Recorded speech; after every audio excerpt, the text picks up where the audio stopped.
Assalamualaikum warahmatullahi wabarakatuh. Pada pertemuan kali ini, izinkan kami untuk menyampaikan hasil resum materi mengenai dimensi situasional pada tata kelola perusahaan. Sebelumnya, perkenalkan kami dari kelompok 11 yang beranggotakan saya sendiri, Alifia Kotrunada, NPM 4093, kemudian Tanaya Pawestri dengan NPM 4107, dan terakhir yaitu Ahmad Prabowo dengan NPM 4111. Selanjutnya, dimensi situasional.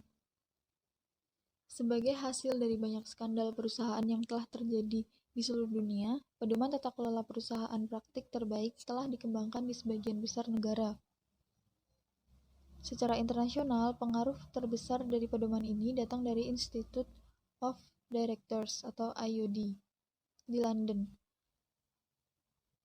Melalui saran yang mereka berikan kepada negara lain, banyak negara yang sebenarnya tidak mengontrak IOD untuk meminta nasihat, namun memasukkan aspek pemikiran IOD dalam pedoman praktik terbaik mereka.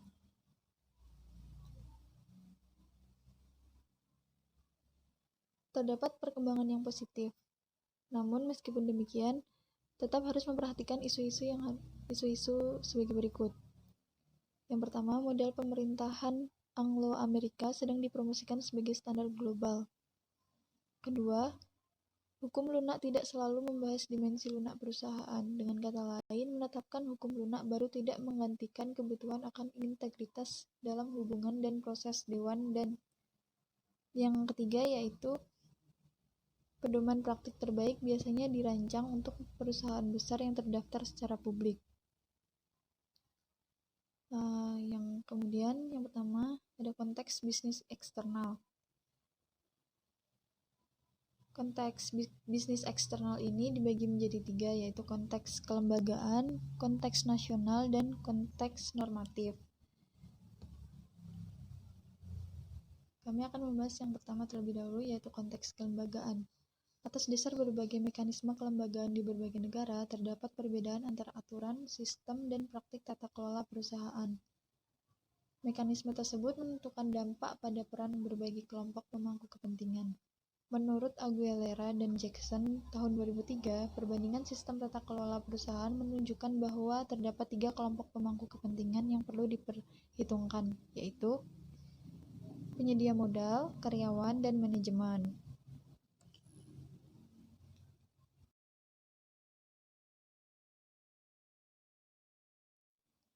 Poin yang kedua dari konteks bisnis eksternal yaitu konteks nasional.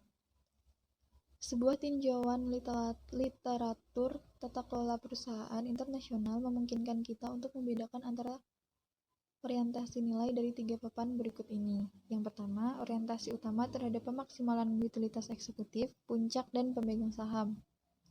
Yang kedua, orientasi utama untuk memaksimalkan nilai bagi penyedia utang dan karyawan. Dan yang ketiga, yaitu orientasi simultan terhadap pemegang saham, pelanggan, dan karyawan serta publik.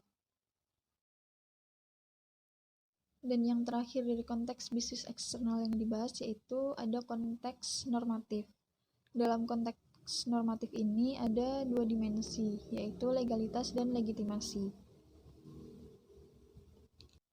Legalitas itu sendiri berarti asas yang menentukan bahwa tidak ada perbuatan yang dilarang dan diancam dengan pidana jika tidak ditentukan terlebih dahulu dalam undang-undang. Sedangkan legitimasi adalah hal yang penting bagi organisasi, batasan-batasan yang ditekankan oleh norma-norma dan nilai-nilai sosial, dan reaksinya terhadap batasan tersebut mendorong pentingnya analisis perilaku organisasi dengan memperhatikan lingkungan.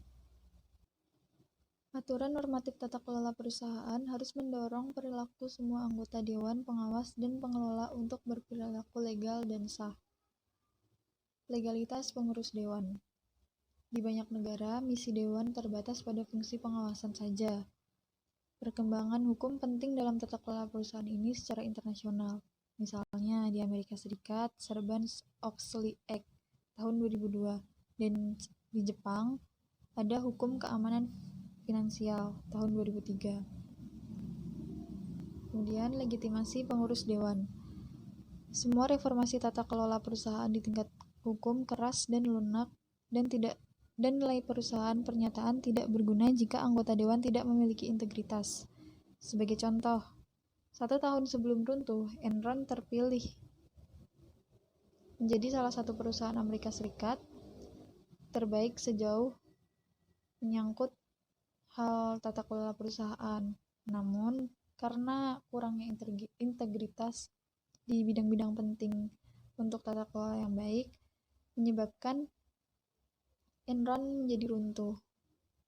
Sehingga dapat disimpulkan bahwa integritas sangat penting.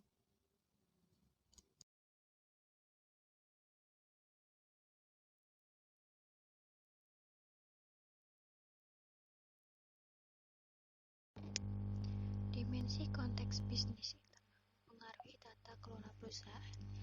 Yang pertama yaitu kepemilikan, di mana kondisi kepemilikan dalam perusahaan menentukan sistem tata kelola yang berbeda. Contoh yang pertama yaitu perusahaan milik keluarga. Perusahaan milik keluarga merupakan 85% dari semua perusahaan di negara-negara OECD yang dicirikan oleh persilangan kelompok kepentingan. Pengusaha tipikal sering memenuhi fungsi yang mewakili keempat kelompok kepentingan, yaitu pemilik utama, kepala keluarga, ketua dewan, dan CEO. Yang kedua ada koperasi atau tata kelola koperasi.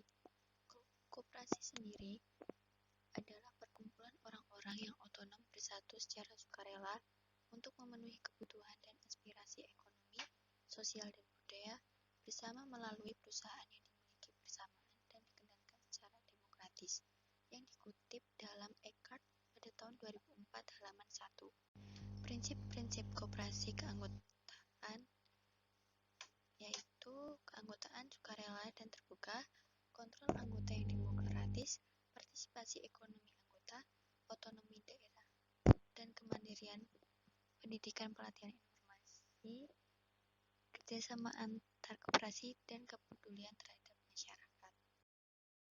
Contoh kepemilikan yang ketiga ada organisasi publik.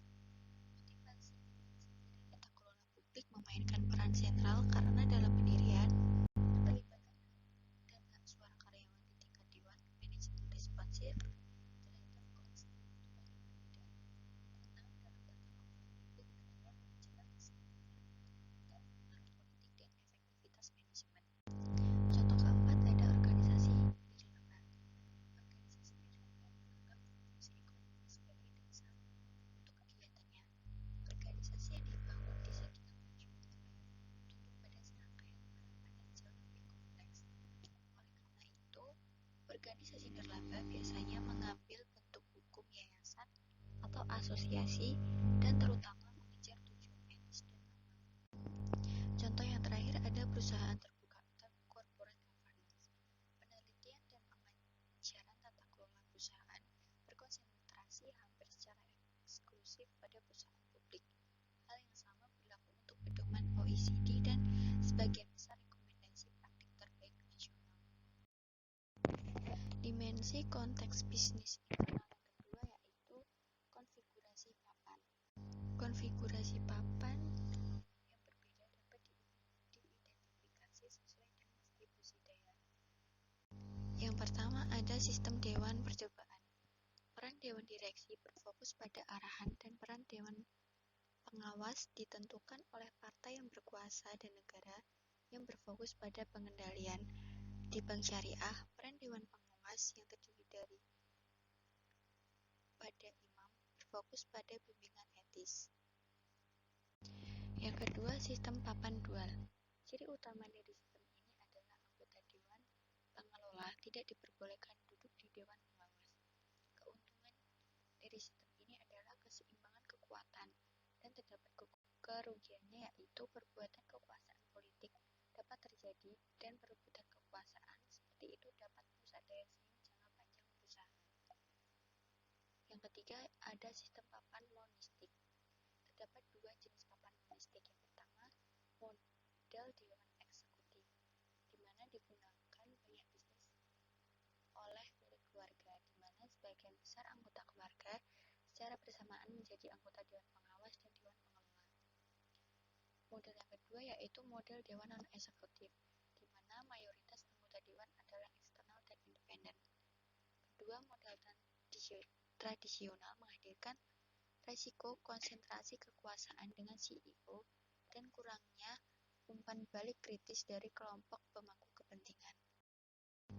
Dimensi konteks bisnis internal yang ketiga ada kompleksitas organisasi. Dalam kompleksitas organisasi dapat dibedakan menjadi dua. Yang pertama yaitu ukuran organisasi, di mana dewan di perusahaan kecil harus memiliki 3 anggota, dewan di perusahaan menengah memiliki 5 anggota, dan perusahaan besar memiliki 7 anggota. Dewan dengan lebih dari 8 anggota sulit untuk dikelola. Dan yang kedua yaitu ada tahap pengembangan, di mana dewan dan manajemen perusahaan harus terdiri dari struktur secara berbeda, tergantung pada tahap perkembangan perusahaan.